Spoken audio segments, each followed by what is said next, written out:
안녕하십니까. 골방 라이브 시작합니다.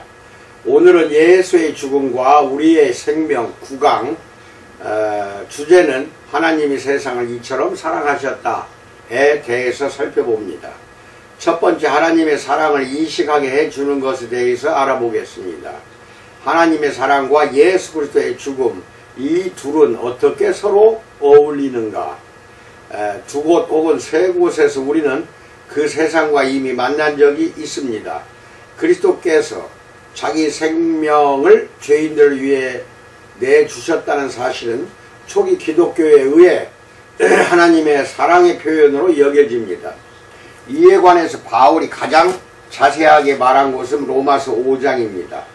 바울은 먼저 5장 5절에서 소망이 우리를 부끄럽게 하지 아니함은 우리에게 주신 성령으로 말미암아 하나님의 사랑이 우리 마음에 부은 바 됨이니 라고 언급을 가지고 그리스도인들이 가진 소망의 확신에 대해 이유를 듭니다.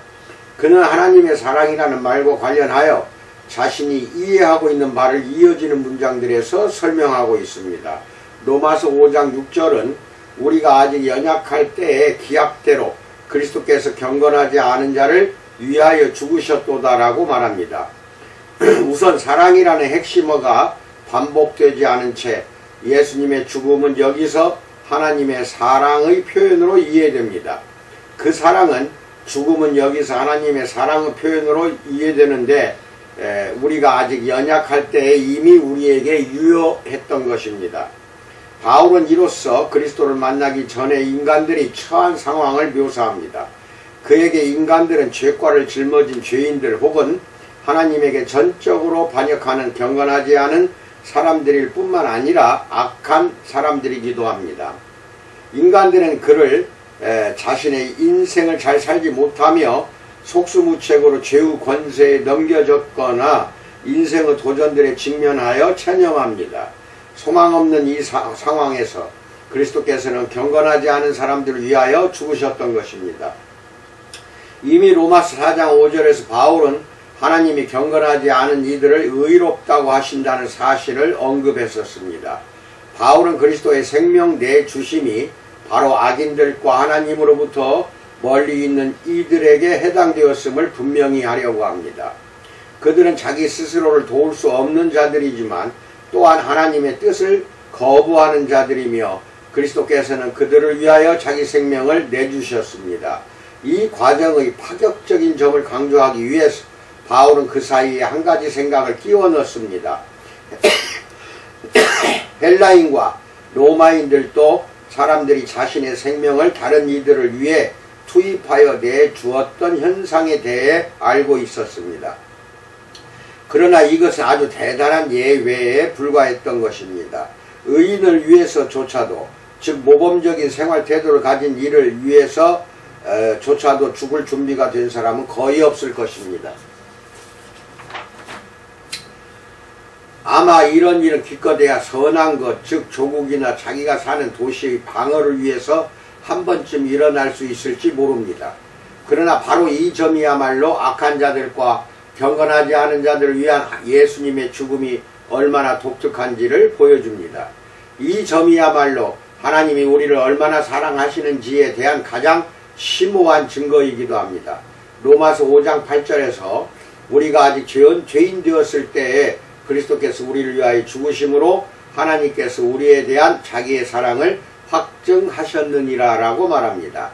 사랑할 만한 사람들이 아니라 죄인들, 곧 자기들의 행위를 통해서 하나님의 사랑을 경시했던 이들에게 바로 이 사랑이 유효했다는 사실이 다시 한번 강조되는데 그들이야말로 이 사랑을 가장 많이 필요로 합니다.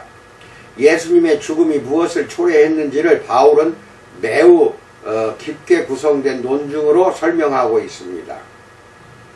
로마서 5장 8절로 10절에서 우리가 아직 죄인 되었을 때 그리스도께서 우리를 위하여 죽으심으로 하나님께서 우리에 대한 자기의 사랑을 확증하셨느니라. 그러면 이제 우리가 그의 피로 말미암아 의롭다 하심을 받았으니 더욱 그로 말미암아 진노하심에서 구원을 받을 것이니 곧 우리가 원수 되었을 때에 그의 아들의 죽으심으로 말미암아 하나님과 화목하게 되었은즉 화목하게 된 자로서는 더욱 그의 살아나심으로 말미암아 구원을 받을 것이니라 라고 말합니다. 바울이 여기서 그리스도의 죽음의 효과에 대하여 진술하는 바는 두 가지입니다. 첫째, 우리는 그분의 피를 통하여 의롭게 되었다. 바울은 다시 한번 로마서 3장 25절을 연관시키는데 거기서 예수님의 죽음은 제물의 피를 통한 제의적 대속으로서 묘사되고 있다. 대속은 죄가를 씻어주며 하나님과의 연합으로 가는 통로를 새로 열어주고 그렇게 해서 칭의를 가져온다. 둘째, 우리는 하나님의 아들의 죽음을 통해서 하나님과 화해하게 된 원수들이었다. 인간들이 가졌던 하나님과의 적대 관계는 하나님 자신을 통해 극복되는데 이 일은 그분이 자기 아들의 죽음으로 모든 증오, 모든 고난과 모든 지불되지 않은 청구서를 떠맡으시고 그것으로 평화를 향한 토대를 마련하심으로써 일어난다. 이렇게 바울은 두 가지를 진술하고 있습니다. 로마서 4장 25절에서처럼 여기서도 십자가와 부활의 효과는 분리할 수 없이 함께 속합니다. 아들의 죽음이 기초를 놓은 목적, 즉 하나님과의 새로운 연합은 그의 생명을 통해 곧 그의 부활의 힘을 통해 실현된 것입니다. 즉 의롭다 여김을 받고 하나님과 화해하게 된 자들은 자신들이 마지막 심판에서도 구함을 받는다는 사실을 확신해도 됩니다. 왜냐하면 예수님의 죽음과 부활에서 하나님의 사랑이 그분의 진노보다 다시 말해서 의롭다 여김을 받고 화해하게 된 자들을 마땅히 반대하는 모든 것보다 더 강하게 드러나기 때문입니다. 이때 바울은 하나님의 본질 안에 내적 분열이 있거나 하나님의 진노와 하나님의 사랑 사이에 다툼이 일어난다고 생각하지 않습니다. 진노는 모든 불의와 생명을 파괴하는 모든 악에 반대하는 하나님의 필연적인 거부의 표시입니다. 반면 그분의 사랑은 인간들에 대한 그분의 조건 없는 긍정의 표시이며 그분은 이 인간들을 그들의 행위와 동일시하지 않고 예수님의 죽음을 통해 그들이 처한 하나님의 부재 상황과 죽음에 빠져있는 상황 속에서 그들을 찾아 나서셔서 자기에게로 데려오십니다. 두 번째, 누가 혹은 무엇이 우리를 하나님의 사랑에서 끊을 수 있을까에 대해서 알아봅니다. 이것은 바울이 쓴 가장 빈틈없이 꽉 찬 본문들 중 하나인 로마서 8장 31절로 39절에서 더 인상 깊게 묘사되고 있습니다.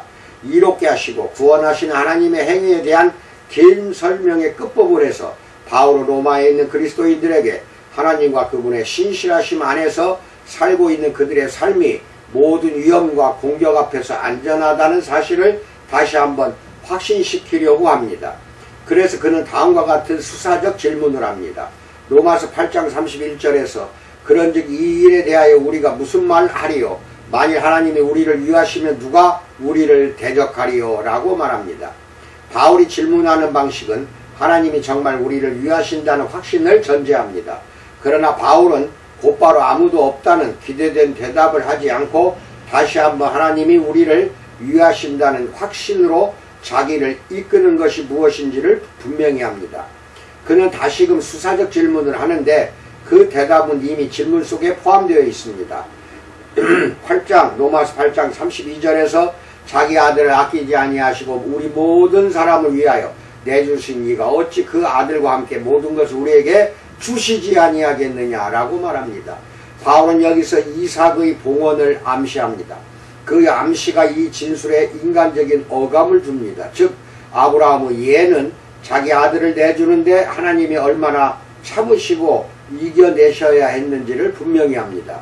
그러나 인간적인 수준에서 정말로 실감될 수 있는 한 이 예는 또한 하나님의 아들 안에서 자기 자신을 희생하셨음을 보여주기도 합니다. 물론 이삭의 봉헌 이야기로부터 이 희생에 어떤 의미를 가지고 있는지를 끄집어낼 수는 없습니다. 여기서 우리 모든 사람을 위하여 내주신이라는 표현이 중요해지는데 이 구문은 이사야 53장 6절에 대한 암시와 함께 하나님이 우리 죄를 위하여 그리스도를 죽음에 대한 다양한 관점들을 하나의 종합적인 시각으로 요약합니다. 즉 유일한 아들의 희생에서 나타나는 하나님의 조건 없는 관심이라는 인간적으로 감동적인 모티브와 이 죽음을 통해 인간의 죄과를 대리적으로 넘겨받는다는 해석은 하나님이 우리를 위하시며 우리에게 자신의 무한정한 사랑을 선물로 주신다는 사실에 대한 아주 강한 논증으로 요약되었습니다. 바울은 이것을 다양한 방향들로 펼쳐 보입니다. 우선 그는 로마서 5장 9절로 10절에서와 비슷하게 최후의 심판 상황을 의도하고 있습니다. 그래서 그는 계속해서 묻습니다. 로마서 8장 33절에서 누가 능히 하나님께서 택하신 자들을 고발하리요 의롭다 하신 이는 하나님이시니 라고 말합니다. 마지막 심판 때 그리스도인들에 대하여 불리한 증거자료를 제시하는 고발자가 등장할 수 있지 않을까요? 하지만 그와 같은 고발들은 가망이 없을 것입니다. 왜냐하면 의롭다 하신 이는 하나님이시기 때문입니다. 입증되었으나 속죄된 죄과와 관련하여 바울은 이 문맥에서 칭의를 무죄 선고로 이해합니다. 바울은 심판 장면을 자신의 다음 질문으로 변형시킵니다. 누가 정죄하리요? 또는 다르게 번역하지만 누가 거기서 유죄 판결을 내리리요? 바울은 하나님이 직접 재판관으로서 무죄를 선고하신다는 지적으로 만족하지 않습니다. 그는 그리스도께 속한 사람들에 대한 고발이 성공하지 못하리라는 또 한 가지 근거를 언급합니다. 로마서 8장 34절에서 누가 정죄하리요? 죽으실 뿐 아니라 다시 살아나신 이는 그리스도 예수시니 그는 하나님 우편에 계신 자요 우리를 위하여 강구하시는 자신이라 라고 말합니다.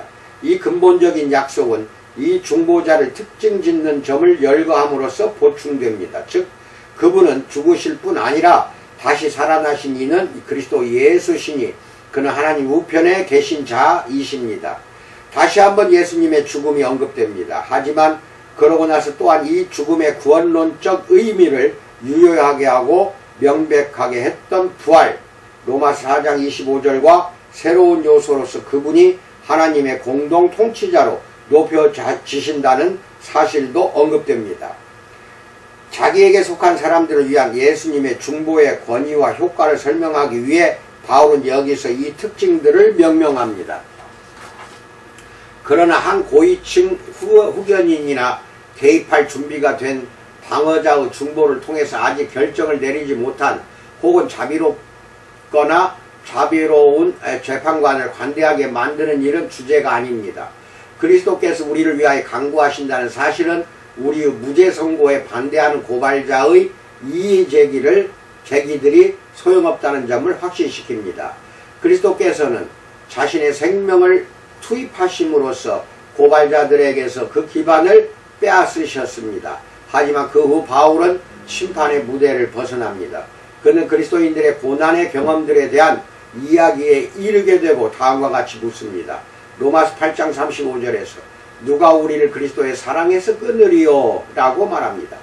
우리가 바로 인간됨의 가장 깊은 위기 속에 있을 때 그리스도께서는 사랑으로 자신의 죽음을 통해 우리에게 가까이 오셨는데 누가 혹은 무엇이 우리를 그 사랑에서 끊을 수 있겠습니까? 바울은 그리스도인들과 그리스도의 사랑 사이로 밀고 들어올 수 있을 만한 일련의 경험들을 언급합니다. 즉 환난, 두려움, 박해, 굶주림, 헐벗음, 생명의 위협 혹은 심지어 사형 선고를 뜻하는 칼, 이것들은 당사자들로 하여금 그리스도의 사랑에 대해 확실히 의심할 수 있게 만드는 경험들입니다. 하지만 바울에게 이 사랑에 대한 확신이 근거로 삼고 있는 바가 그리스도께서 타인에게 가해지는 인간적인 증오, 질투, 불의의 암흑 속으로 우리를 위해 스스로 들어가셨다는 사실이기 때문에 바울은 그런 고난의 경험들도 우리를 사랑하시는 이로 말미암아 그리고 그분과 더불어 로마서 8장 37절 견뎌내시고 극복될 수 있음을 확신합니다. 바울은 그 이유를 힘주어 설명합니다. 로마서 8장 38절로 39절에서 내가 확신하노니 사망이나 생명이나 천사들이나 권세자들이나 현재일이나 장래일이나 능력이나 높음이나 깊음이나 다른 어떤 피조물이라도 우리 주 그리스도 예수 안에 있는 하나님의 사랑에서 끊을 수 없으리라 라고 말합니다. 두 가지 관찰 결과들이 여기서 우리에게 특히 중요해집니다. 첫째, 그리스도의 사랑과 그리스도 예수 안에서 나타나고 현실화되는 하나님의 사랑을 구분해서는 안 된다. 사랑에 근거한 아들의 생명희생은 동시에 아버지와 아들의 행위이다. 둘째, 이로써 예수님의 죽음도 다시 한번 보다 심오한 의미를 갖게 된다. 그 죽음은 저질러진 위법 행위들을 위한 대속처럼 구원사건 안에 있는 한 가지 특정 기능을 통해서만 표시되지 않는다. 그 죽음은 인간을 향한 하나님의 절대적이고 무조건적인 관심과 그분의 우리를 위해 존재하심의 표현이며 또한 인간적 실존의 마지막 위기 속에서도 우리와 가까이 계신다는 우리를 향한 그분의 긍정의 표현입니다. 그것은 인간적인 동정과 동행 이상입니다. 왜냐하면 하나님이 함께 고난당하시고 동행하시는 곳에서 위기와 죽음으로 남을 수 없고 하나님의 사랑과의 만남이 이루어지는 장소가 되기 때문입니다. 하나님이 그리스도 안에서 이 바울을 위해 자신을 친히 주셨다는 확신이 바울에게 얼마나 큰 영향을 끼쳤는지를 우리는 이미 갈라디아서 2장 20절에서 보았는데, 거기서 그는 그리스도에 대한 자신의 믿음을 나를 사랑하사 나를 위하여 자기 자신을 버리신 하나님의 아들을 믿는 믿음으로써 묘사하고 있습니다. 이 사랑은 자신이 사랑받고 있음을 알고 있는 모든 사람들에게서 그와 같은 헌신적인 삶을 살려는 직접적인 동기부여가 됩니다. 에베소 4장 32절로 5장 2절에서는 그것이 공동체를 향한 하나님의 요청으로 변형되었습니다. 그 요청은 하나님의 용서하시는 사랑과 자신을 내주시는 그리스도의 사랑이 얼마나 구분할 수 없이 서로 밀접하게 연결되어 있는지를 다시 한번 보여줍니다. 거기서는 다음과 같이 말합니다. 에베소 4장 32절로 5장 2절에서 서로 친절하게 하며 불쌍히 여기며 서로 용서하기를 하나님이 그리스도 안에서 너희를 용서하신 것 같이 하라.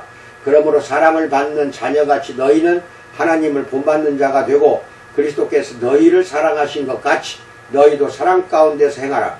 그는 우리를 위하여 자신을 버리사 향기로운 제물과 희생제물로 하나님께 드리셨느니라 라고 말합니다.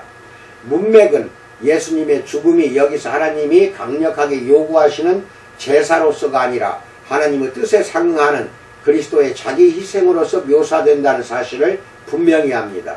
세 번째, 하나님의 사랑과 아들의 파송에 대해서 알아봅니다. 가장 잘 알려진 성경 구절들 중 하나인 요한복음 3장 16절의 원칙적인 진술이 이 맥락에 속합니다. 3장 16절에서 하나님이 이 세상을 이처럼 사랑하사 독생자를 주셨으니 이는 그를 믿는 자마다 멸망하지 않고 영생을 얻게 하려 하심이라 라고 말합니다. 분명히 요한은 여기서 로마서 8장 32절에서 바울이 수용한 것과 동일한 전승을 받아들이고 있습니다. 그들은 독생자와 유일한 아들이라는 표현에서 서로 다른 헬라어 단어들을 사용하지만 그 이면에는 같은 히브리어 개념이 놓여 있으며 이 개념은 다른 구절에서 사랑하는 아들로 번역되기도 합니다. 마가복음 1장 11절 9장 7절 보세요. 하나님이 아브라함에게 내가 사랑하는 외아들 이삭을 제물로 바치라고 요구하시는 창세기 22장의 이야기가 상기되고 있습니다. 그러나 여기에서 주제는 하나님을 향한 지상의 아버지의 순종 행위가 아니라 유일한 아들 독생자로 태어난 사랑하는 아들을 통해서 죽음이 지배하는 세상 안으로 직접 들어가실 준비가 되셨던 하나님의 각오입니다.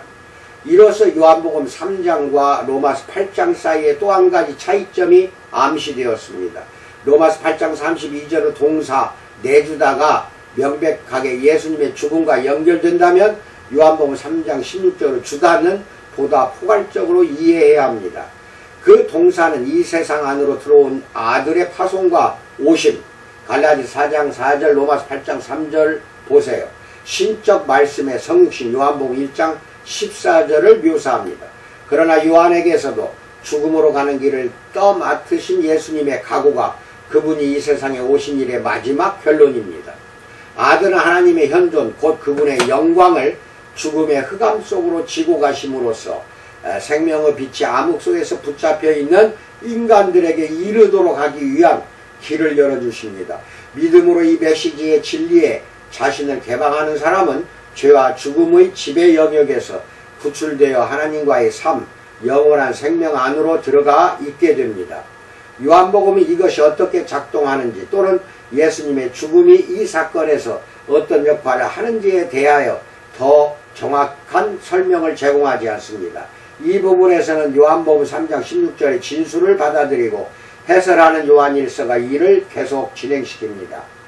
요한일서 4장 9절로 10절에서 하나님의 사랑이 우리에게 이렇게 나타난 바 되었으니 하나님이 자기의 독생자를 세상에 보내심은 그로 말미암아 우리를 살리려 하심이라. 사랑은 여기 있으니 우리가 하나님을 사랑한 것이 아니요 하나님이 우리를 사랑하사 우리 죄를 속하기 위하여 화목제물로 그 아들을 보내셨음이라 라고 말합니다. 여기서도 먼저 아주 포괄적으로 아들의 세상 파송은 하나님의 사랑이 우리 가운데 나타나고 계시되는 사건으로 언급되었습니다. 독생자로 태어난 아들은 우리 인간들을 위해 아버지를 대변합니다. 요한복음 1장 16절 18절 보세요. 아들 안에서 하나님의 사랑은 인간들의 한가운데서 사람의 형상을 입고 그것이 죽음에 예속된 인간들에게 참되고 영원한 생명으로 가는 통로를 열어줍니다. 이 사랑은 우선 아주 일반적이며 하나님의 화해를 위하여, 더 정확히 말하면 우리 죄를 대속하기 위하여 아들을 보내셨다는 사실로 시종일관 나타납니다. 여기서는 의심의 여지 없이 예수님의 죽음이 암시되었는데 요한복음 1장 7절 보세요. 이 죽음을 통하여 우리의 유죄한 과거가 깨끗해지고 하나님과 생명으로 가는 길이 열리게 됩니다. 그러나 대속사상의 핵심은 아닙니다. 그 당시 우리의 유익을 위해 골고다에서 실행되었던 대규모 교환행위 이상의 것이 주제입니다. 예수님의 죽음으로 우리의 죄과가 처리되고 극복된 사건은 하나님의 사랑의 표현인데 예수님의 인격, 그분의 행위, 그 죽음과 부활을 통하여 이 사랑은 구출하시고 해방시키시며 치유하시는 하나님의 관심으로서 우리에게 경험됩니다. 우리로 하여금 다른 사람들을 사랑할 수 있는 능력을 주는 것도 바로 이 사랑입니다. 요한일서 4장 11절에서 사랑하는 자들아 하나님이 이같이 우리를 사랑하셨은지 우리도 서로 사랑하는 것이 마땅하도다 라고 말합니다. 에베소 5장 1절로 2절도 보세요. 모티브 차원에서 보면 이곳에서 다시 한번 이사야서 43장 4절의 기본 진술이 등장합니다. 그 구절에서는 유대민족에게 이렇게 선포되었습니다. 내가 내 눈에 보배롭고 존귀하며 내가 너를 사랑하였은즉 내가 네 대신 사람들을 내어주며 백성들이 내 생명을 대신하리니 라고 말합니다. 이제 모든 사람에게 다음의 소식이 반포가 됩니다. 내가 너를 사랑하기 때문에 나는 예수 그리스도를 너를 위하여 내 아들을 내 생명을 위하여 주었다 라고 말합니다. 이로써 모든 사람이 엄청나게 존중받고 있다는 사실이 표현됩니다. 바울에게는 인간의 존엄성에 대한 기독론적 근거와 유사한 어떤 것이 그 안에 놓여 있습니다. 타인은 로마서 14장 15절, 고린도전서 8장 9절에서 그리스도께서 대신하여 죽으신 형제 또는 자매입니다. 이 점이 그들에게 반드시 존중되어야 하는 가치와 존엄성을 부여합니다. 정반대로 값으로 산 것이 되었으니라고 고린도전서 6장 20절에서 말하는 지적은 자신의 삶이 하나님께 그토록 소중하다면 그 삶을 낭비해서는 안 된다는 경고를 위한 근거가 됩니다. 따라서 우리는 이상하리만큼 역설적인 한 가지 결론에 도달하게 됩니다. 사랑하시는 하나님이 자기 아들을 희생시키심으로써만 인류의 구원을 이루실 수 있다는 사실은 현대 비평에서 이해될 수 없다. 그러나 신약성경에서 바로 이것이 그분의 사랑에 대한 가장 심오한 표현이다.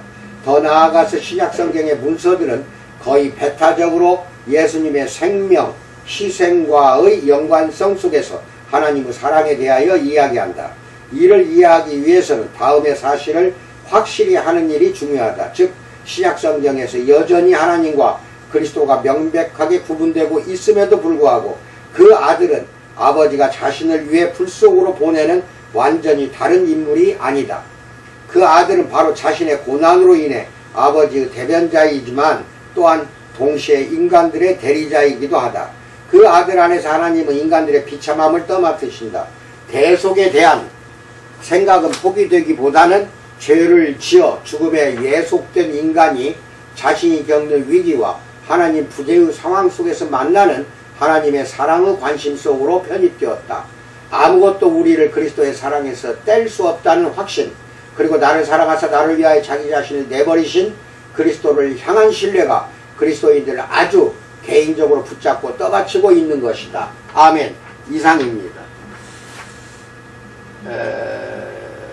원문이 좀 길어서 제가 빨리 읽어드립니다. 누차 말하지만 제가 말하는 건 강의지 설교가 아닙니다.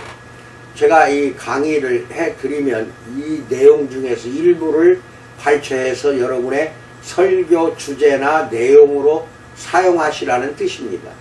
그리고 코로나가 아주 지금 막 확산 일로로 막 가고 있습니다. 정말로 조심하시기 바랍니다. 스치기만 해도 이제는 코로나에 걸린다 해서 아주 지금 엄중한 상황이니까 여러분이나 나나 건강 위하여 잘 지키시기 바랍니다. 끝으로 여러분들과의 기도로 인하여 우리 아들이 7월 13일 날 허파 이식 수술을 받고 성공적으로 끝났습니다. 다시 생명 살아난 날이고 오늘이 7월 21일인가요? 그래서 딱 한 8일 됐네요. 수술 끝난 지가. 그래서 이제 산소 호흡기도 빼내고 이식된 허파로 숨 쉬는 거 시작됐습니다. 그래서 지금 한 일주일 남짓 되면은 정상으로 되돌아와서 지금 중환자실에 있는데 일반 병실로 옮길 것 같습니다. 자기 허파를 기증해 주신 그 분들의 가정에 주님의 큰 은혜가 임하기를 진심으로 축원드립니다. 여러분 정말로 이렇게 자기 희생적인 사람들도 많다는 것을 새삼스럽게 깨닫게 되었습니다. 이 모두가 하나님의 역사요 은혜 속에서 진행된 것을 나는 믿고 있습니다. 여러분 그렇게 하시고 더욱더 우리 예수님 하나님 믿는 마음을 굳게 다지시기 바랍니다. 감사합니다.